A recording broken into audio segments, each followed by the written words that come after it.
Your loved one is fresh home from rehab. They look fantastic, better than they have in a long time. They're saying all the right things. One night they say, "Hey, mom, I'm gonna go grab a slushie down at 7-Eleven." You're like, "Great, get the good kind." 20 minutes later, they come home and you're looking at this little motherfucker's face and he's high. He is high on heroin. What do you do? Here are 4 ways to handle a loved one's relapse. Number 1, pause. Just pause. Just pause. Can we just pause for a second? In all seriousness, your first instinct is to react emotionally because you're in fear, you're in shock. How could they do this to you? You're taking it personally, which is normal. Your brain wants to do something. You want to jump in, you want to fix it, you want an explanation, you want to change them in the moment. But that's the worst thing you can do. In that moment, I can promise you the hardest thing to do is what you need to do. You need to separate yourself from their decisions and their actions. Take a step back, see the situation for what it is, and just take a deep breath. But here's the deal. Chances are they are still high or they are crashing and coming down from being high. If they have anything in their system, you are not talking to the version of themselves who can reason. The best bet is to wait until they're sober before you have that conversation, which you need to have, but in the moment is not the time to do it. You have to remember this little tip. Say less, stay calm. That is your power move in the moment. You don't need to explain how angry you are or why they let you down. They know they did.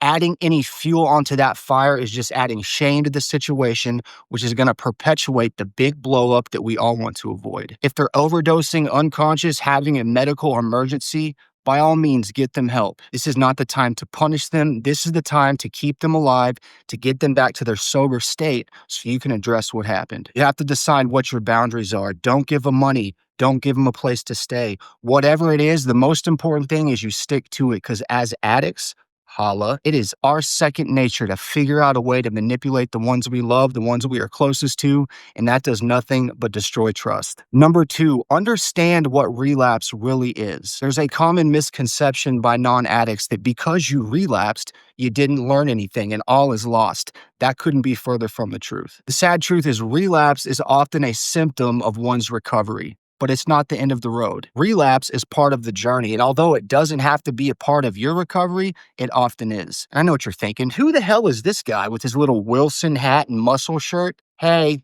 yeah, you want to see my old track marks?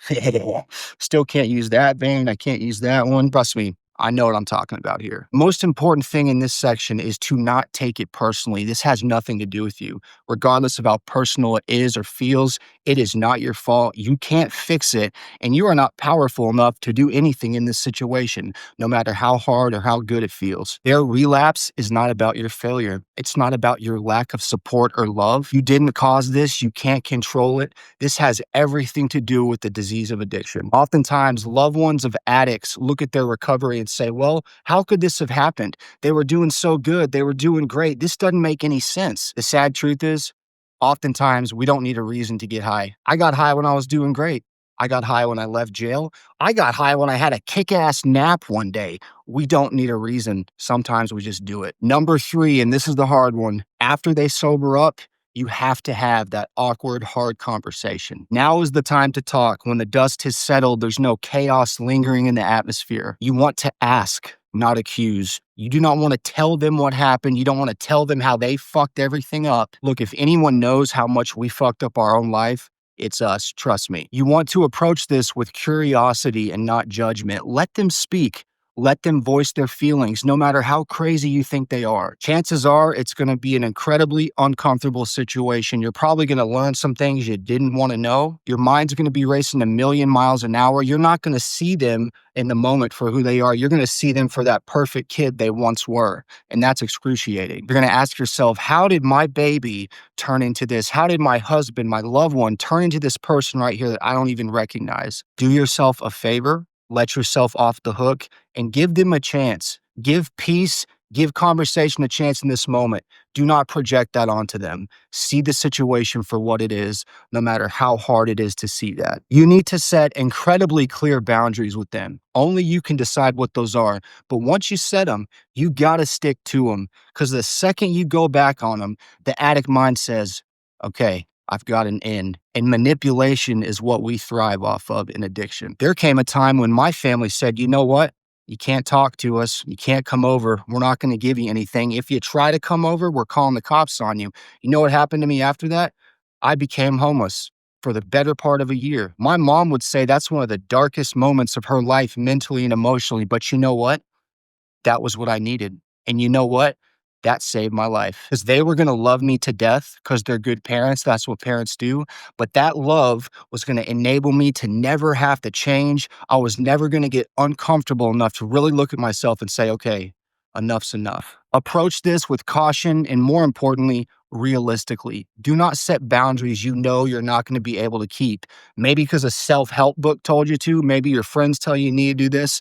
Fuck all that. Get in touch with your spirit, talk to people you really trust, and come up with your own boundaries. And more importantly, tell the addict in your life, I'm setting up these boundaries because I love you, and I'm not going to do anything that's a part of destroying you. If they ask you for help, ask you to go to rehab, if you're able to do that, do it for them. That's not the time to play hardball. You play hardball with things like giving them $20 at 2 a.m. in the morning because their dog got sick. They don't even have a dog. Any avenue that potentially leads to them getting well, if you're able to, do it for them. Number 4, this one is overlooked the most, but it's the most important. Take care of yourself first. When a loved one relapses, it is a traumatic experience, especially if you've been through it before. Your nervous system is shocked. This whole thing shook you to the core, and you know what? That's good. That's okay. That means you're human. Don't try to hide it. Detach from that situation with love. Detaching doesn't mean you don't love them anymore. It doesn't mean you hate them. All it means is, you know what? I have to love you from a distance. Because if I'm not okay, there's nothing I can do for you. Because unless we take care of ourselves, we can't take care of anything outside of us. And you know what? They're not our responsibility anymore. They're grown. It's not on us to take care of them. It's on us to take care of ourselves. The most important part of this section is to get your own support. A lot of families think about that as, well, they're the problem. Why do I need support? They're the one who has to go to meetings. I'm just fine. Hate to break it to you. Addiction is a family disease. Al-Anon, therapy, journaling, support groups. Jump into one of those head first. It's going to feel weird. You might hate it at first, but you know what? You can't carry this burden alone. Don't do that to yourself. Don't isolate. Don't try to sweep this under the rug or hide this big, bad, ugly secret. The truth is, some people will be receptive. Other people won't. Some people will judge you. Other people will welcome you with open arms. Find those people who will love you regardless of where you're at. Relapse doesn't have to take you down with them. This is their fall, not yours. Protect your own peace and let them clean up their side of the street. Last but not least, and this is the absolute hardest one to do, but if you love them, if you want the best for them, if you're willing to support them no matter what, you know what you have to do? You have to let him go. You have to let him go without expectations, without in the back of your mind saying, okay, I'm going to take my hands off, but in 6 months, he's going to come back. Everything's going to be good. You can't think like that. Because the second you start thinking like that, they're going to die. It's going to shatter your belief system, and it's going to completely destroy you. You have to let go of your expectations, let go of your standards, let go of your own belief systems that you've developed over the years, and just look at this situation for what it is. Your loved one is a drug addict. If they are in active addiction, they are going to do drug addict things. And unless they put in the work to get sober, it's probably never going to change. Decide what you're willing to be a part of and not be a part of. Take a step back, get involved with your spiritual power, whoever that is, and let the chips fall where they may. A word of encouragement: the healthier you get inside, they are going to see that. That's going to inspire them to grow. Don't sit back and say, this is all on them. They've got to do all the work. I guarantee you, if you start looking at yourself, you will see things you can improve of too. And you never know. That might actually strengthen y'all's relationship. They may have slipped, but you don't have to fall. You still have a choice in how this moment affects your life. Let this moment be the moment you draw a line with love and strength. If you like this video, you want to see more like it, or you want to hear about my own journey through homelessness and addiction? It's pretty crazy. I got some great stories. Hit the subscribe button. Share this with someone who could be encouraged by it, because that's what this is all about. And last but not least, drop me a comment. Tell me how you're doing. Don't be a dick. Don't be a Karen or a Chad. Be yourself. Let's support each other. Stay tuned for the next video.